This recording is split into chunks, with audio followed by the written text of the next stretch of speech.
Hello everybody, my name is Khaled Siddiqui, and in this video I'm going to teach you how to register 3M C1060 headset to its base. So I'm going to tell you verbally. You put it on the docking station while it's off, and then turn it on and let it do a few beeps and let the LED turn solid green, and that's how we know the registration has been completed successfully.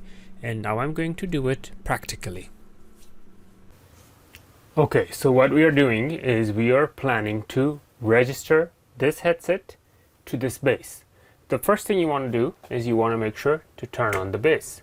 Now the base is usually already on, so in this case it wasn't, so I turned it on.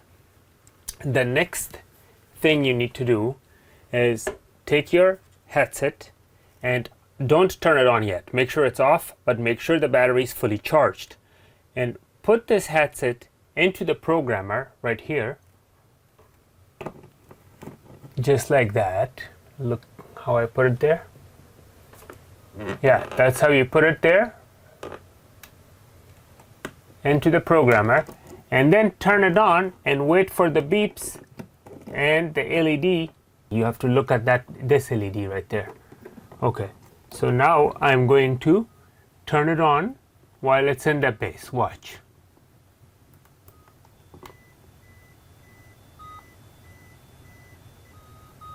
Okay, solid green and the beep ended. So I'm good to go. And now I'm going to test it. Let's see.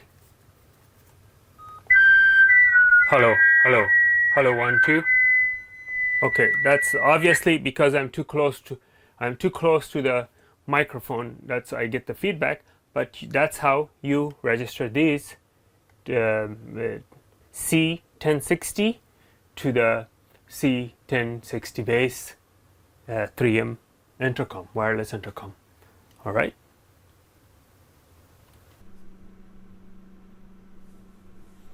Okay, I hope you learned something from this. Please don't forget to like and subscribe. Thank you for watching.